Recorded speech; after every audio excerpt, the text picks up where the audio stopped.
Der er altså et velkendt ansigt. Thomas Blachman, han tager en omgang endnu, og han får selskab af to dejlige kvinder, nemlig Anne Linnet og Ida Kåre. Er der overhovedet mere X-Factor derude, og hvad kigger jo især de her to nye dommere efter, når de skal ud på de her auditions her om ganske få uger? Det skal vi tale med dem om i aften. Ja, de tre dommere, de hedder jo så altså Thomas, Anne og Ida, men var de nu blevet født i dag, så kunne deres forældre faktisk også have valgt at kalde dem kobra, musling eller stykke, for det er faktisk godkendte navne i forhold til den nye danske navnelovgivning. Og så er spørgsmålet så, er det blevet lidt for skørt nu? Er den her navnelovgivning blevet for liberal, når man godt må kalde sit barn kobra? Og det ved du godt faktisk ville have heddet. Ja, jeg vil enormt gerne have kobra. Heller det er en musling måske, hvis det var. Når Danmarks mest populære tv-program vender tilbage til vinter, ja, så bliver det med helt nye, men dog velkendte ansigter. Til pressemødet i dag, der blev X-Factors nye dommertrio præsenteret, og seerne kan glæde sig til Anne Linnet, Ida Kåre og Thomas Blachman, der skal lede efter danskere med X-Factor i programmets 6. sæson. Velkommen til alle tre. Tak. Og tillykke til jer to med den nye chance. Tak for det. Thomas, vi bliver nødt til at starte med dig, ikke? Fordi du lovede, ja, du sagde... Jeg lovede, ja. Du sagde sidste gang, at du ikke ville være med igen. Hvad har fået dig til at tage en tøjen med? Jamen, sådan fungerer det, når du får idéer. Lige pludselig kan din virkelighed forandre sig meget hurtigt, fordi du får nogle idéer om, ja, om du skal gå til højre og venstre i skoven. Og det var som om, jeg fik noget information om mig selv, som jeg synes, jeg burde dele med resten af befolkningen. Altså, hvad var det? Jamen, det er jo grænseoverskridende detaljer om en mands indre liv, som ligesom tåler eksponering. Men du gemmer det lidt, eller? Ja, jeg vil også sige. Det er ikke noget, du vil frem med nu, altså. Nej, men for mig har det faktisk været vanvittigt udmattende at lave sidste omgang. Jeg tænkte ikke, jeg havde mere at give, men det fandt jeg så ud af, at jeg havde. Men det må så også betyde, at du synes, der er mere X-Factor derude, og tror på, der er det? Der er masser af grund til at diskutere, hvad er det, der gør, at folk lige pludselig har noget at byde på, som vi alle sammen kan lære rigtig meget af. Og det er ikke blevet mindre aktuelt, og det synes jeg er i høj grad, jeg kan bidrage med. Og jeg er helt vildt glad for, at det nu er endnu en gang blevet blåstemplet, at det er et godt program. Det er lødigt og med de her to kapaciteter også. Og ja, skal vi jo altså lige høre lidt fra nu, fordi vi ved jo godt lidt om, hvad Thomas går efter, når han leder efter X-Factor. Ida, hvad vil du ligesom sige, det her det er X-Factor? Altså, jeg synes, det er en meget udefinerbar ting, og som Thomas er lidt inde på, det spiller ind på rigtig mange områder, men der kommer et menneske ind i et rum, og man er fuldstændig ramt af et eller andet, man ikke ved, hvad er. Altså, det er magi, jo, ikke? Det er, når alt er bedst. Hvornår har du oplevet det, hvis vi sådan skal prøve at isolere det til X-Factor-programmet? Altså, jeg vil sige faktisk, at en af mine yndlings X-Factor-deltagere har været Morten Benjamin. Han summede lige hele rummet op for mig i hvert fald, hvor jeg var et anderledes menneske efter de 3 minutter. Vi kan lige prøve at se bare en lille bid af en af de sange, han sang til et af liveshowsene.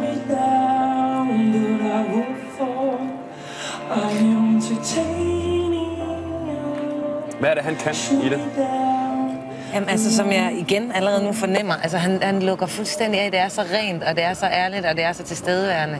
Og der eksisterer ikke andet end ham lige der. Jeg tror ikke engang, han selv er bevidst om, hvad det er, han gør. Og det synes jeg er helt fantastisk. Og det er noget helt andet end bare de der lukkede øjne, som... Ja, de lukker, det kan vi alle sammen. Ja. Hvad med dig, Anne Linnet? Hvad er det, du går efter? Jeg havde jo æren af at være med her på den måde, at Basim sang en af mine sange. Ja, det gør han. Og det var meget fedt at opleve. Det synes jeg, han gjorde rigtig godt. Du kan lige få lov at forklare, hvad det så er, du synes, han har. Vi lige prøve at høre et lille klip fra den sang. Ja, for at kende den, lad os lige høre et lille klip. Jo. Han er jo bare sådan helt... Basim, han er jo bare sådan helt sig selv og kommer ligesom med sådan hele sin ungdomlige naivitet og knald på og bare vil sparke sig selv af ud over rampen. Og det der gå på mod kan jeg også godt lide. Er han god til at synge, synes du? Det kan der være delte meninger om, men ja, jeg synes faktisk, at han er god til at få den ud over rampen. Og det er også en del af det. Var det altså, da du var coach for Basim i sin tid der, på det der nummer? Det var ganske kort, ja. Men tænkte du da på det tidspunkt, det her, det kunne jeg godt tænke mig at lave?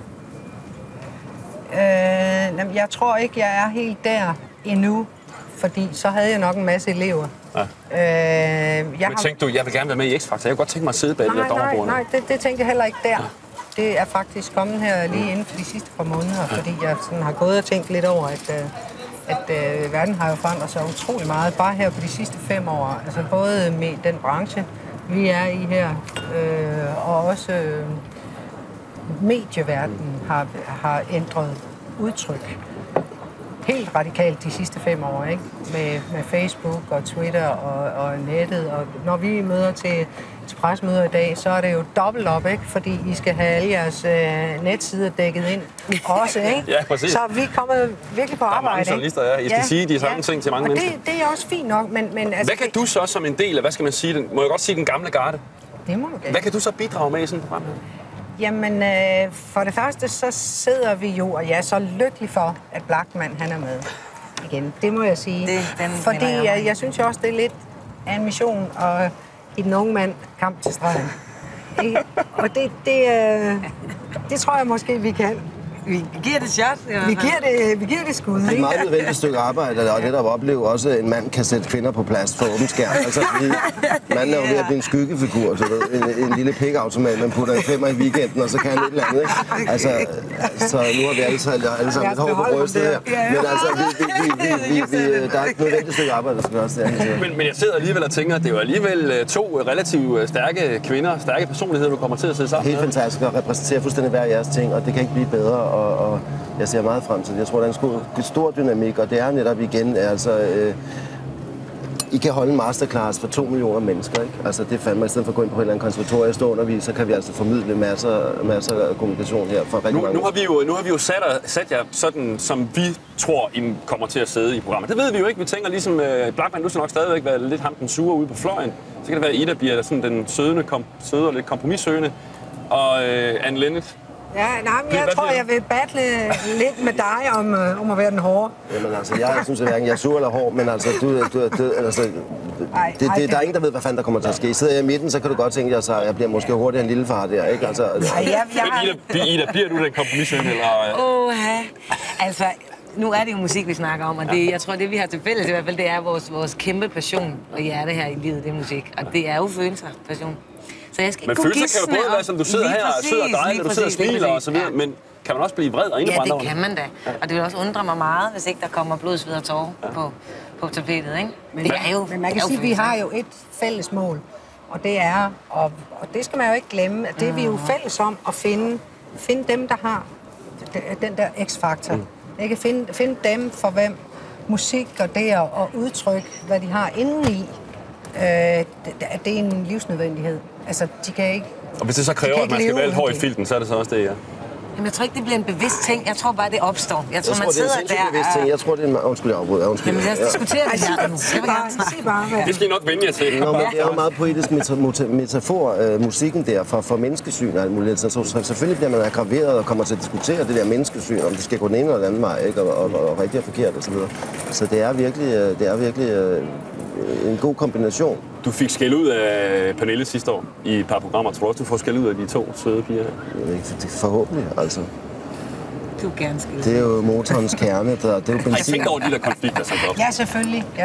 Men jeg tror i virkeligheden, at det handler om, det er at gøre konfliktstof. Det er jo sindssygt spændende tv. Det er der ingen tvivl om.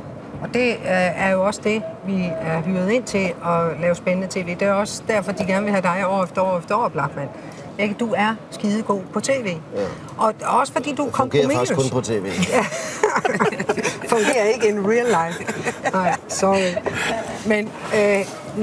Men man kan sige, at hvis man kan formå at finde fælles fodslag i den humor, der også kan være. Hvis vi kan finde humoren frem i det, så kan det oveni blive rigtig sjovt. Så kan det give det der ekstra, den der ekstra lille x-faktor, måske. Ja, hvis ikke, så tager vi en slåskamp. Alle sammen. Så er det det. Ja. I skal i hvert fald alle 3 have tak, fordi I kom, og rigtig god fornøjelse med programmet. Vi glæder os til at se. Tak. Og jeg skal lige huske, og det her hos min kollega Mark, han hedder også Mark, der står med kameraet herovre. Jeg skal huske at sige, at der jo altså er auditions i næste uge i Aarhus og ugen efter i København. Så man kan altså stadigvæk nå at melde sig til, og det gør man inde på vores hjemmeside, det er dr.dk/xfaktor.